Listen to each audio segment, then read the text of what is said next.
Sini kita bicara tentang enduring beauty, keindahan yang bertahan. Saudara, Amsal 31 ayat 10 sampai 31 ini memberi kunci-kunci untuk mempunyai keindahan yang bertahan. Wow, apa saja? Wow, di tengah zaman ini yang selalu mengukur keindahan dari apa yang cepat terlihat dan cepat berlalu juga, dan kita sebagai perempuan modern yang saat ini, di zaman ini, di era ini, banyak dituntut untuk tampil sempurna, produktif, tanpa lelah, kuat, tanpa ruang untuk rapuh.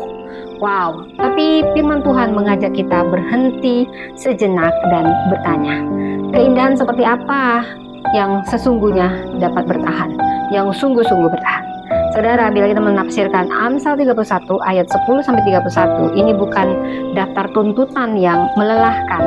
Ini potret keindahan yang lahir dari hikmat, keindahan yang tidak pudar oleh usia, musim, atau perubahan hidup, perubahan peran hidup. Saudara, saya ingin membagikan ada 3 yang menjadi topik keindahan yang bertahan saat ini.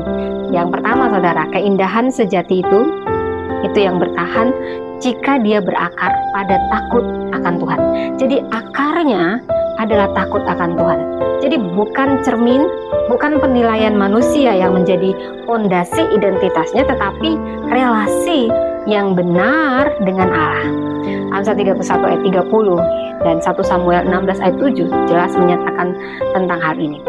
Keindahan yang bertahan itu dibentuk melalui kesetiaan dalam proses tentunya. Hikmat dinyatakan dalam tanggung jawab sehari-hari, kerja yang dilakukan dengan hati, dan kesetiaan yang mungkin tidak terlihat tetapi dicatat Tuhan. Amsal 31 ayat 27, Kolose 3 ayat 23. Keindahan sejati itu selalu menghasilkan buah dan dampak. Tadi yang pertama, akarnya takut Tuhan. Yang kedua, dia bertahan karena dibentuk lewat proses. Terobosan terjadi, hasil terjadi. Itu selalu ada proses. Tidak ada yang langsung ada hasil tanpa proses, saudara. Dan untuk punya keindahan yang bertahan, maka harus melewati namanya proses kesetiaan, saudara. Dan yang ketiga, supaya keindahanmu sejati dan bertahan, kamu harus selalu menghasilkan buah dan dampak. Hidup yang berakar dalam Tuhan itu tidak berhenti pada diri sendiri, tetapi itu membawa pengaruh di ruang publik, keluarga, dan lintas generasi.